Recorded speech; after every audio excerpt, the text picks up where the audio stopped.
Fala, meu povo lindo, como é que estão vocês? Vou pedir só um minutinho, tá bom?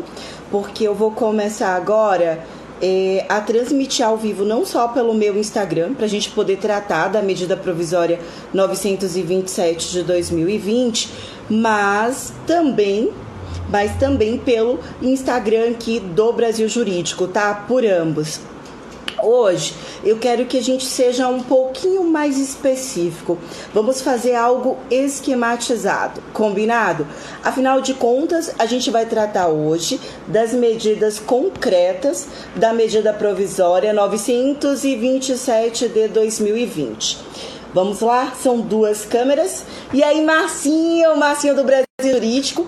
Por isso que eu vou pedir aqui para vocês um pouquinho só de paciência. Pronto, agora estamos logados nos dois Instagrams, aqui pelo Brasil Jurídico e aqui pelo meu Instagram, Ingrid Jô Salles. Amores, nunca é demais lembrar, olha aqui a Pro com a sua máscarazinha, tá vendo? Colorida, do jeito que eu gosto. Eu estava fazendo atendimento hoje aqui no cartório, os cartórios estão com atendimento suspenso, mas permanecem atendendo aqui, pelo menos no Espírito Santo, tá? E aí você tem que ver o caso a caso por meio de agendamento para que não haja aglomeração. Amores, vamos lá, sem demora. Nós começamos ontem e essa foi uma ideia trazida pelo Brasil Jurídico, tá? Que é um curso de excelência, que dá esse treinamento de educação à distância na seara jurídica, cursos de pós-graduação. A minha segunda fase de trabalho é pelo Brasil Jurídico, com alto índice de aprovação, apesar de termos turmas pequenas, mas com um índice excelente de aprovação. Então vamos lá, sem demora. Para quem não me conhece, eu sou a professora Ingrid Jô Salles, professora de Direito Material do Trabalho, de Direito Processual do Trabalho. Estamos aqui para fazermos os comentários da medida provisória, a tão polêmica medida provisória 927 de 2020. Antes mesmo de ter o seu artigo 18 revogado e anunciado essa revogação pelo seu Twitter, por uma de suas mídias sociais, o presidente Jair Bolsonaro foi extremamente criticado. Quem acompanhou desde o domingo, a revogação ocorreu já na data de ontem, na segunda-feira, dia 23. Isso porque, perceba, a grande crítica recaía de fato sobre o artigo 18, hoje ele já está revogado. Porque pelo artigo 18, o empregador, isso tem que estar claro para vocês, ele não está mais vigorando. Presta atenção, ele não está mais vigorando, mas pelo artigo 18 da medida provisória 927 de 2020, o empregador poderia suspender o contrato de trabalho de qualquer empregado. E quando eu me refiro a qualquer empregado, é qualquer empregado. Isso iria caber para o empregado doméstico, Lei Complementar 150 de 2015. Isso iria caber para o empregado rural, a Lei 5.889 de 1973. Isso iria caber para o empregado urbano, que é a grande maioria, os seletistas. E essa suspensão poderia se dar por meio da negociação entre empregado e empregador, e nesse período o empregado iria receber aquilo que o empregador achasse condizente. Então não estaria ali garantido, ou melhor, garantido, o salário mínimo legal, que hoje é garantido constitucionalmente, artigo 7º da nossa Constituição Federal de 1988, inclusive com o princípio da irredutibilidade salarial. Amores, uma medida provisória flagrantemente nesse artigo inconstitucional e ilegal. O presidente revogou. E o que foi que aconteceu? Bom, eu anotei aqui alguns tópicos que eu acho que vale a pena da gente tratar. E eu começo falando das medidas concretas da medida provisória 927 de 2020. O que a gente tem de concreto? Bom, a gente tem de concreto o teletrabalho, que já havíamos tratado na live de ontem, conhecido como home office. Lembrando que, pela medida provisória, o prazo que o empregador tem, vou repetir, esse texto quem traz é a medida provisória 927 de 2020, quando diz assim: O teletrabalho, o empregador detém o prazo para comunicar ao empregado de 48 horas. Então, já existia o teletrabalho? Já. Antes da MP? Já. O teletrabalho está regulamentado pela CLT? Sim, meu doutor. Sim, minha doutora. Naqueles artigos que a gente falou ontem, 75A, B, C, D, E. O que é o teletrabalho? Diz a CLT no artigo 75B. É aquele que é exercido preponderantemente fora das dependências do empregador. Então, painho, maninha, presta atenção. Por mais que você esteja no seu teletrabalho e o seu empregador vira para você e diz assim: João, eu preciso que você venha buscar aqui o material. Eu preciso que você venha entregar o material na segunda e na sexta-feira. Ele pode fazer isso? Pode. Não é porque você está no teletrabalho que você vai ficar 100% em casa. Agora, por conta do coronavírus, a ideia é que você deva ficar cada vez mais em casa. Mas eu estou te alertando porque muitas dúvidas têm surgido, muita gente me questionando. E eu até peço desculpas, eu ainda não consegui responder a todos, mas muitas pessoas têm me perguntado: e se o empregador pede para que eu compareça pelo menos 1 ou 2 vezes na semana na sede dele? Tem algum problema? Não, não tem nenhum problema. Isso é de extrema importância, você pode sim comparecer. Como é que eu vou receber nesse período? Ora, você vai receber pelo período trabalhado. Então, as 8 horas diárias, as 44 horas semanais, se esse for o seu regime de horário. Desculpa. Outra coisa que muita gente tem me perguntado é o seguinte: minha e se eu fizer hora extra? E se o meu empregador me pediu lá para poder digitar aquela quantidade de coisas e eu tive que fazer hora extra? Quando eu estou no teletrabalho, eu tenho direito a receber hora extra? Não, viu, meu doutor? Não, minha doutora. Com a reforma trabalhista, a Lei 13.467 de 2017, e isso é muito importante, percebam que desde 11 de novembro de 2017, que o teletrabalhador perdeu o direito ao controle da jornada de trabalho. Eu já falei isso na live de ontem. Portanto, você não vai ter direito ao controle do intervalo intrajornada, interjornada. Você não vai ter direito à hora extra. Você não vai ter direito a repouso semanal remunerado. Absolutamente nada disso. Então, o que de fato a medida provisória traz? Ela diz que o empregador, ele tem um prazo. Qual o prazo? 48 horas, tá? 48 horas, tem-se esse prazo, tá? Para quem quiser acessar aqui, tá pelo Brasil Jurídico também, para quem quiser entrar. 48 horas para que o empregador possa comunicar. Esse comunicado não pode ser de boca, tem que ser por escrito. Portanto, tá valendo essa comunicação presencial, e a própria medida provisória aí, ela foi esperta, ela foi inteligente, porque ela garante que essa comunicação pode ser feita por e-mail, ok? Essa comunicação pode ser feita por e-mail, até para poder evitar esse contato presencial entre empregado e empregador. Nessa comunicação por e-mail, o empregador no teletrabalho vai ter que dizer ao empregado como é que vai ficar essa responsabilidade pela aquisição, manutenção, pelo fornecimento de equipamentos, aquilo que a gente havia conversado na data de ontem. Então, olha, o que você gastar de toner, de cartucho para impressão, eu vou te ressarcir ou eu não vou te ressarcir, essa despesa vai ser sua. Diz a CLT no artigo 75C e D que vai ser o que será pactuado entre empregado e empregador. O empregador pode passar toda essa despesa para o empregado e não ressarci-lo. A CLT diz que aquilo que for acordado. Portanto, se o empregador passar essa despesa ou repassar para o empregado, está valendo. Se o empregador dividir essa despesa com o empregado meio a meio, está valendo. Se o empregador arcar 100% com essa despesa, está valendo. Bebês, está valendo tudo aquilo que for acordado entre o empregado e o empregador. Isso é de suma importância. Outra grande situação que a medida provisória 927 de 2020 traz, Acorda, bebê, é a possibilidade de aplicar o teletrabalho não só para o empregado, mas também para a figura do estagiário e do aprendiz. Lembra lá do aprendiz, o 428 da CLT? Aquele que tem mais de 14 anos, até 24 anos incompletos e que celebra aquele termo de aprendizagem, se trata de um vínculo empregatício. Tá? Ele é um seletista. O FGTS do aprendiz é que é depositado a menor, apenas 2%. Apenas 2%. Outra situação de suma importância, me parece aqui que o vídeo do Brasil Jurídico, ele deu uma pausazinha aqui por conta da conexão.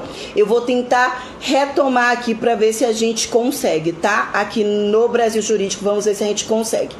Amores, outra coisa muito, mas muito importante é o seguinte: o estagiário não detém vínculo empregatício, vocês lembram disso? É a Lei 11.788 de 2008. E agora o estagiário e o aprendiz, por força, não da CLT, por força, não da lei do estagiário.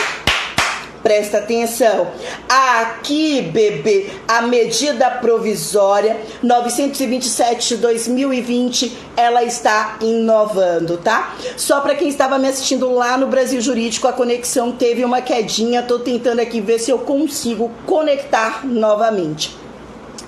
Amores, a outra situação é a possibilidade da antecipação de férias individuais. Acho que agora entrou. Aê, voltei aqui para o Brasil Jurídico, voltei. Estamos falando da medida provisória 927 de 2020. O empregador vai poder antecipar as minhas férias individuais? Vai, bebê. Qual o prazo que ele tem para me comunicar? Vem comigo, você já sabe o prazo. O prazo é de 48 horas. Isso pode ser feito tanto por escrito quanto por e-mail, tá? Pelo meio eletrônico. Desde que seja por escrito, pode ser por WhatsApp, está valendo absolutamente tudo, tá? Poderão também negociar antecipação de períodos futuros de férias, ou seja, nem sequer adquiriu o período de férias, nem concluiu o período aquisitivo. Voltando, o meu Instagram pausou. Então, como eu estava falando, um terço de férias após a concessão, tá? Até a data em que for devida a gratificação natalina. Ou seja, o empregador, ele não... Voltamos, bebê, voltamos. Deu uma pausazinha aqui, mas voltamos, tá? Então, olha só, o empregador, ele pode pagar esse um terço constitucional depois, ele não precisa pagar agora. Ele concede as férias e ele paga o terço constitucional a posteriori, tá? Lembrando que o pagamento da remuneração das férias, e isso é importante, pode ser efetuado até o 5º dia útil do mês subsequente ao início do gozo de férias.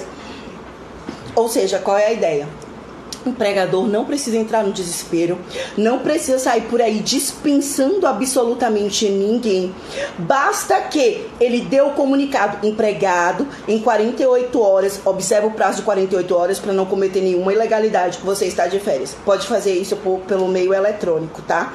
Ele fez isso, o pagamento das férias, ele pode fazer até o 5º dia útil do mês subsequente. Ok? Ou seja, a depender do período que ele está concedendo as férias, ele vai pagar no 5º dia útil ali, ou de abril, se ele já concedeu antes, ou até mesmo do mês de maio. Um terço de férias ele pode pagar a posteriori, até quando for devida a gratificação natalina. Ou seja, até ali 20 de dezembro ele vai ter esse prazo diferido no tempo para conseguir pagar. Perceba que, olha... A medida provisória, ela está antecipando o prazo, tornando as coisas mais urgentes, 48 horas. A medida provisória 927 de 2020 está trazendo grupos que são grupos prioritários do coronavírus ali, tá? Do coronavírus, do Covid-2019, né? Do Covid-19. Quanto ao aproveitamento e antecipação de feriados.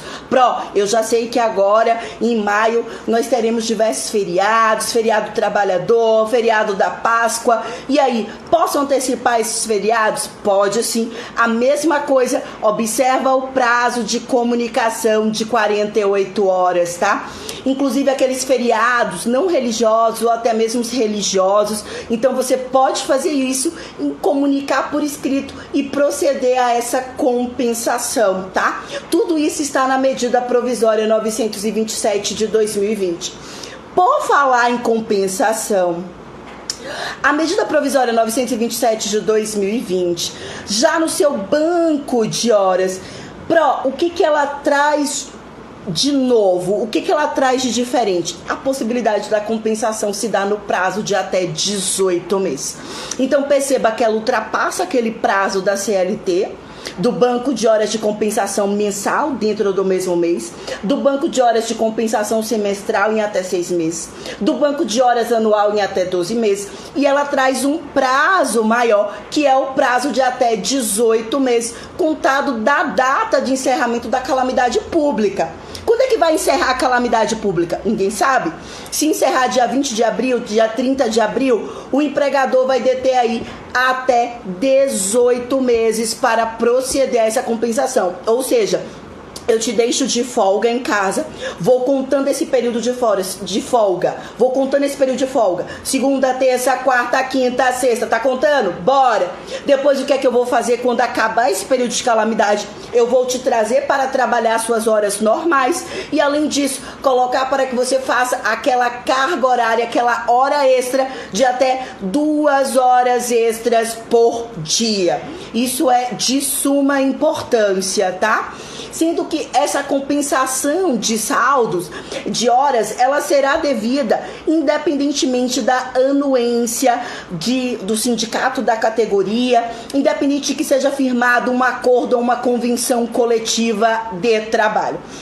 Amores, uma outra medida concreta que a medida provisória 927 de 2020 traz é a suspensão de exigências administrativas, como para a contratação à feitura do exame admissional, daqueles exames periódicos, ele acaba suspendendo, tá certo?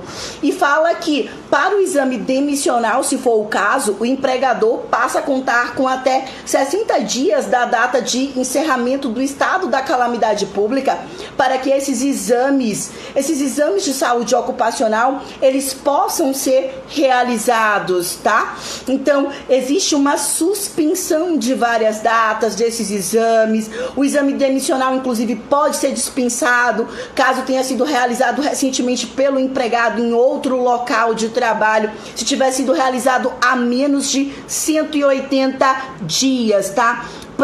Para ser realizado esse banco de horas, o empregador já tem que estipular por escrito hoje Covery, eu acho que fala assim. Ale, presta atenção, o empregador já tem que dizer, olha, eu vou estar contabilizando isso aqui no seu banco de horas. Ele já tem que colocar isso por escrito, tá? Isso é importante, ele já tem que dizer que você está na folga hoje. Não dá para depois fazer uma medida retroativa. Então o empregador, ele tem que estar antenado com isso, tá bom? Isso é muito importante, já dizer, olha, você está de folga, para que depois ele possa cobrar esse período de você até como uma hora extra. Por exemplo, muitas pessoas já estão em casa e não teve esse acordo. Perfeito. Então o empregador tem que correr atrás, até porque a medida provisória tinha ficado de sair antes e não saiu antes, tá? Saiu só no domingo, depois já teve um artigo revogado na segunda. Então a ideia é que o empregador corra atrás do prejuízo e diga, olha, esse período que você está ficando em casa, na verdade já está fazendo parte aí do banco de horas, já se trata da concessão das suas férias individuais, ou das férias coletivas, ou da antecipação de um feriado religioso, de um feriado municipal, distrital e por aí vai, tá? Amores, diferimento do recolhimento do FGTS. Então vocês já sabem que o FGTS de março, para quem não pagou, tá? O FGTS de abril e o FGTS de maio estão suspensos, ok? E isso quer dizer o quê? Que quando eu for pagar, não vai poder incidir multa, eu empregadora, não vai poder incidir juros. Vocês sabem que o FGTS se dá razão de 8%, 2% é só para a figura do menor aprendiz, tá? E para aquele contrato de trabalho verde e amarelo. Nos demais casos, o percentual do FGTS é de 8% sobre o salário ou sobre a remuneração do empregado. Quem arca com isso é o empregador, não é o empregado, e é depositado até o dia 7 do mês subsequente, ok? Isso é de suma importância. E aí perceba que esse empregador vai poder pagar o FGTS a posteriori. Lembrando, e eu já havia antecipado isso na live de ontem, não confundir o diferimento do prazo para pagamento do FGTS com o diferimento do prazo para pagamento do INSS, tá? Uma coisa não tem nada a ver com a outra. A MP está alcançando o FGTS e não o INSS. Tá? E aí agora, o empregador vai poder suspender o meu contrato de trabalho e ficar sem me pagar nada? Não, isso não vai poder acontecer, porque como eu já havia dito no início da live de hoje, o artigo 18 da MP 927 de 2020, ele foi revogado. Amores, o que o empregador pode acabar fazendo e o que a gente não espera, porque essa seria a ideia da MP, é evitar o aumento no número de desemprego, é justamente que o empregador possa dispensar o empregado por motivo de força maior, tá? E aí vocês se recordam lá do artigo 501 até o 507 da CLT, quando você dispensa o empregado por um motivo de força maior, como é o que está ocorrendo por um motivo de calamidade pública, o empregado ele só vai ter direito a receber aquelas verbas trabalhistas rescisórias pela metade. Ou seja, ele acaba perdendo muito. Ao invés de 40%, vai para 20% do FGTS. O AP cai pela metade, tá? E cai tudo pela metade, o que é extremamente prejudicial. Os professores de direito material e direito processual do trabalho entendem que a ideia da MP seria evitar até uma recessão na economia, evitar que muitas pessoas fiquem desempregadas, mas não dá para, ao mesmo tempo, vilipendiar os direitos trabalhistas. Não dá para cometer inconstitucionalidades, ilegalidades, como deixar o trabalhador em casa, o empregado em casa, pelo período de 4 meses, com o cara recebendo 100, 200, 300 reais, aquilo que o empregador quiser, e dispensando a negociação com o sindicato da categoria. Chega a ser um verdadeiro absurdo. Caso as empresas não comuniquem. Bom, se a empresa não comunicar, ele não está ali no banco de horas. Se o empregador nada faz, não dá para dizer que é uma falta, porque ele não comunicou. Ainda que fosse uma falta, seria uma falta justificada. Se o empregador, Josué, você da nossa segunda fase de trabalho, aqui pelo Brasil Jurídico, se o empregador não comunica, azar do empregador, prejuízo dele, porque não vai nem proceder à compensação, não serão férias, o prejuízo é total do empregador e não do empregado. Por que não do empregado? Porque ele está amparado pelas diversas portarias e legislações que atestam que a gente está vivendo verdadeiramente uma calamidade pública em virtude do coronavírus. Quem sofre aí se não comunicar, férias individuais, férias coletivas ao empregado, banco de horas, compensação de feriado, de fato é o empregador e não o empregado. Essa medida ela veio muito mais em prol do empregador do que do empregado. Eu não sei se vocês souberam, a oposição ao governo do nosso presidente acabou protocolando na data de hoje, tá? Uma arguição de inconstitucionalidade, tá? Perante o Supremo Tribunal Federal. Vamos acompanhar aí o que vai acontecer. Por enquanto, o que se recomenda é que as pessoas fiquem em casa, que as pessoas se protejam, que fiquem atentas aos seus direitos. Procurem nesse período, como eu já adiantei na live de ontem, né? Estudar, ler, ficar no ócio, descansar na sua rede, aproveitar para fazer tudo aquilo que você gostaria quando se tem um tempo e que a gente acaba não fazendo por falta de tempo. Então, vamos combinar uma coisa? Vamos combinar? Você quer maratonar a sua série? Quer? Maratona, pai e mãe. Não tem problema nenhum, não faz mal, não. Você quer ler seus livros? Leia. Você quer estudar? Estude. Você quer ficar com a cara pra cima? Fique. Você quer dar muito beijo, muito abraço, quer dizer pra aquela pessoa que você ama, quer ficar 1 hora no telefone com aquela pessoa, quer abraçar seu cachorro, seu periquito, seu papagaio? Faça. Afinal de contas, agora o que nos sobra é tempo em casa. Então tá mais do que na hora da gente fazer aquilo que a gente tanto quis fazer, que a gente dizia assim, nossa, eu nunca tenho tempo pra isso. Agora você tem tempo de sobra. Amores, só para lembrar para vocês, hein? Teremos evento com certificação pelo Brasil Jurídico.